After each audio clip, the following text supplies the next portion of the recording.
how I wish every day sunshine. That song's appropriate for not just today being a beautiful day outside in sunny Southern California, but because UCLA is back on the winning track. So, let's take a look at these numbers real quick because UCLA got back on track with a nice 42-14 win over Colorado. Big ups to the UCLA defense this week. 3 sacks, Damian Holmes. 1 sack, Anthony Barr. Stan McKay with an interception. Just a great, great defensive effort to get back on track after a loss to Oregon State where the defense just got embarrassed, in my opinion. They were just outclassed, outmanned, everything. So to get back on track, good ego-boosting win back.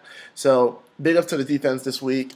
Another good typical game for Jonathan Franklin, 111 yards rushing, 48 yards receiving, if you can say that's typical for him right now. But great day for him, even though he didn't get into the end zone.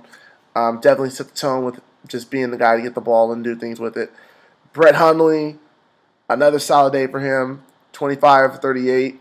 Only 281 yards, not the 300-yard games he's had the last couple of weeks, but 2 passing touchdowns and 2 very, very easy rushing touchdowns, just to kind of show just how deadly this UCLA running game is. Both of the rushing touchdowns, he could have easily walked in there because it was a quick zone read, faked the handoff, fooled the defense, and I think TV cameras waltzed right in for 2 easy rushing touchdowns. Very good day for him. And I'm going to go ahead and say after 5 games, he's the best quarterback UCLA's had since Cade McNown. I don't think that's a stretch to say it. I mean, he's proving it. He leads all FBS freshmen in passing yards. He's 10th nationally in passing yards. He's just doing what he does best, just make things happen. He's got 11 passing touchdowns, 3 interceptions, and he's showing a lot of poise. I mean, he's learning how to be a good quarterback, not just a great athlete. So big ups to him. Even shout out to Darius Bell getting his first TD. Beautiful pass from Brett Hundley to Darius Bell. Pride out of NorCal. I know my man Bonte Hill up north appreciates that. Shouts out to him. So big ups to Darius Bell getting his first TD as a Bruin. And I gotta say something about Anthony Barr real quick. I remember when he was a senior at Loyola, he was a running back. He was one of the top running backs in Southern California. But he busted his ankle, was hurt. I was thinking, okay, he's gonna go to UCLA and be a running back. That's what I figured. He's played almost every position. He's played running back, fullback. I think he played maybe tight end 1 game, I think.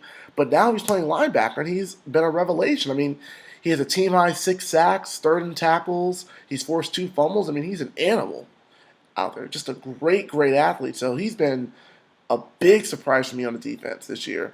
And I think his play has definitely been a big boost. Like I said this year, I was looking for somebody who's going to rise up on defense to really make plays besides Dayton Jones. And Anthony Barr has definitely been that revelation at linebacker. And also Sheldon Price. Got to give it up to him. He's got 4 interceptions, 2nd in the nation, tied right now. Big ups to him. He's had a great, job having a nose for the ball and just making plays. I know he had the 3 interception game, so that probably helps. But hey, 2nd in the nation. First time we've had a big interception play threat since Raheem Moore, so that's really good for him. So big ups to the defense again. Offense, good job. Just a nice improving game, I'll say. And it was so good, in fact, we even had a Kevin Prince sighting. The former Golden Boy, Kevin Prince, former UCLA starter, came in and predictably went 0 for 2, and that was the last we saw of him. So good to see him again, and good to see that he's where he should be, on the bench. Next week, UCLA goes up to Cal. Cal is currently 1-4. They should probably be 1-5 after next weekend because UCLA will have a nice win up there, I bet. And they'll put them at 5-1. I mean, remember I said I expect them to be 5-2 after the first 7 games. If they beat Cal next week, what they should be 5-1. I mean, Cal right now is looking very listless. They have some great freshman wide receivers from out here in Southern California in Bryce Treggs out of St. John Bosco and Chris Harper out of Encino Crespi, who are doing really well for them. But they look listless right now, so UCLA should go up there and kick some knowledge to the Smarties over at Berkeley. So that should be a nice win for them.